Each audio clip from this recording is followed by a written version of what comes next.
Hello friends, this is Preeti and welcome to my channel.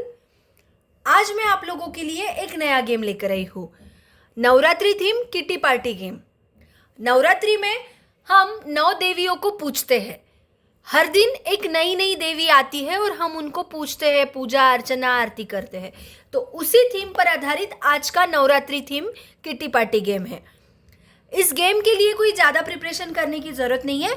यहाँ पे जैसे कि मैंने 9 सर्कल कट कर लिए हैं और हर एक सर्कल पर डे वाइज, जैसे फर्स्ट डे पे शैलपुत्री देवी आती है, फिर ब्रह्मचारिणी देवी, चंद्रघंटा देवी, कुष्मांडा देवी, स्कंदमाता देवी, कात्यायनी देवी, कालरात्रि देवी, महागौरी देवी और आखिरी 9वें दिन पे सिद्धिदात्री देवी आती है। तो ऐसे मैंने ये सभी 9 सर्कल कट करके उन पे नाम लिख दिए हैं, डे वाइज यहाँ पे अरेंज करके रखे। अब इसके साथ में यहाँ पे माता रानी को चने बहुत पसंद है, तो यहाँ पे मैंने चना लिया है और एक स्पून ले लिया है। बस इतने से के साथ में मुझे आज का यह गेम खेलना है। अब ये गेम कैसा है? यह गेम में कोई समय सीमा नहीं रहेगी। हर एक मेंबर 1 बाय 1 आएगा और एक एक्टिविटी कंप्लीट करेगा। एक्टिविटी कंप्लीट हो जाने के बाद में उनको एक टास्क मतलब जो एक्टिविटी कंप्लीट होती है उसके बाद में डाइस के हेल्प से स्कोर पार्ट निकलेगा, ट्विस्ट रहेगा वहाँ पे भी। तो ट्विस्ट कैसा रहेगा, क्या रहेगा, वो मेरे साथ आप बने अंत तक तो आपको समझ में आएगा। तो अभी होस्ट क्या करेगा, सभी मेंबर्स को 1 बाय 1 बुलाएगा और एक्टिविटी कंप्लीट करेगा। अब एक्टिविटी क्या है, जैसे कि फर्स्ट डे आता है शैलपुत्री पर, तो शैलपुत्री के लिए उनको खेलना है। 1 स्पून भरकर उनको भोग लगाना है। ये भोग समझो आप, भोग के लिए रखा है। तो भोग भी हम लगाते हैं तो अच्छे से लगाना है। जो ये सर्कल है इसके नीचे नहीं जाना चाहिए, ऐसे ध्यान रखना है। 1-1 स्पून सभी माताओं को यहाँ पे भोग लगाना है। तो कैसे भोग लगाना है मैं आपको खेल के बताती हूँ। तो चलो, मैं समय सीमा तो नहीं है।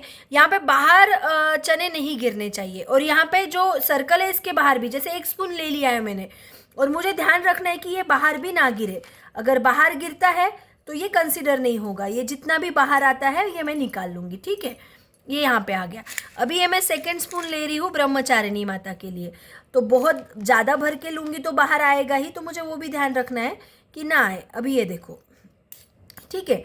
अभी ये 3rd स्पून जाएगा यहाँ पे मेरा चंद्रघंटा माता के लिए, ठीक है।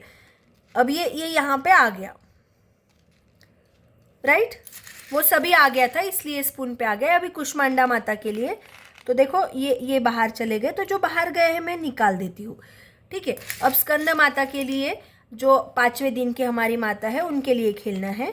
अब यहाँ पे देखो बहुत सारे मेरे बाहर चले गए हैं, तो मैं ये सब निकाल दूंगी। ये सब इतने सारे मेरे बाहर चले गए थे, ठीक है। तो ये सब निकल जाएंगे, ये कंसिडर नहीं होंगे। अब क्या होगा, अब आएगा कात्यायनी माता पे। तो कात्यायनी माता पे मैं ये 1 स्पून भर के यहाँ पे भोग लगा रही हूँ, बट यहाँ पे देखो भोग में मेरे इतने बाहर निकल गए हैं, तो माता ये नहीं ले रही है। ऐसा सिर्फ जो प्लेट में गिर रहा है माता के लिए वही माता ले लेगी। तो यहाँ पे देखो ये बाहर आ गए, तो ये कंसिडर नहीं होंगे, ठीक है। अब ये बॉर्डर पे है तो ये चल जाएगा, ओके।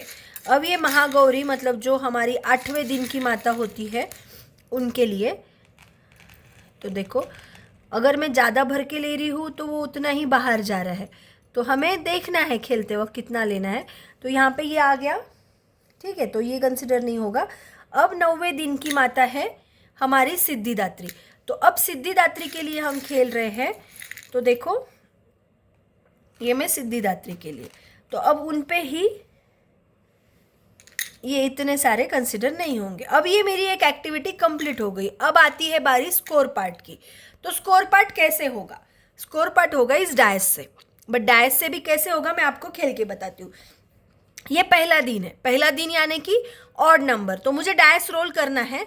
अब डायस पे आ गया 3 यानी कि ऑड आता है, तो ये कंसिडर हो गया, ये आ गया मेरा, ठीक है। अभी 6, ये भी इवन आता है, 2nd डे मतलब इवन आ गया, तो ये भी मेरा भोग कंसिडर हो गया। अभी आता है, देखिए ये भी मेरा कंसिडर हो गया, ऑड आ गया है 3rd डे का। 4th डे इवन आना चाहिए था बट ऑड हो गया, तो ये माता रानी का भोग कंसिडर नहीं हुआ। अभी जैसे ये 5th डे है, यहाँ पे इवन नंबर आ गया, तो ये भी कंसिडर नहीं हुआ। मतलब 5th डे पे मुझे ऑड नंबर चाहिए था। अब ये 6th डे पे इवन ऑड आ गया है, तो ये भी कंसिडर नहीं होगा। 7th डे पे 7 डे पे मुझे चाहिए था ऑड नंबर, ये इवन आ गया, वापस से ये कंसिडर नहीं होगा। अभी ये 8 डे पे 2 आया, मतलब ये इवन हो गया है, तो ये मेरा भोग कंसिडर होगा। ठीक है, ये पूरा भोग। ठीक है, अब आ गया है 9 डे पे 6 आया है, 6 इज ऑड, तो ये भी कंसिडर नहीं होगा। तो यहाँ पे हमें देखना है 1 2 3 4, तो मेरा 4 दिन का भोग यहाँ पे कंसिडर हुआ है और 5 दिन का नहीं हुआ। आप ऐसे माता वाइज भी यहाँ पे स्कोर कर सकते कि 4 थाली है मेरे पास, तो ये 4 थाली मेरा स्कोर हो गया, इस प्रकार भी कंसिडर कर सकते हो। या फिर ये जो चने हैं वो भी काउंट कर सकते हो। तो अभी जैसे ये देखो इतने सारे चने हैं, काउंट में यहाँ पे अभी आपके लिए नहीं करूँगी, बिकॉज ये काउंट करने के लिए बहुत ही ज़्यादा समय लग जाएगा, तो मैं यहाँ पे काउंट नहीं करूँगी। बट अभी मेरा स्कोर इधर होता है 4 प्लेट, मतलब जो भोग लगाया हर एक माता रानी को, ये जो हमारी प्लेट्स है उस हिसाब से, या फिर इतने सारे चने। तो ये हम काउंट भी कर से, होस्ट की मर्जी है आपको कैसे स्कोर पार्ट कंसिडर करना है। आशा करती हूँ ये माता जी का जो भोग लगाने वाला गेम है आपको पसंद आया होगा। मेरे चैनल को प्लीज़ लाइक कीजिए, शेयर कीजिए, सब्सक्राइब कीजिए। माता रानी आप सब पर आप उनकी कृपा बनाए रखें, यही उनके चरणों में प्रार्थना। Thank you, bye bye.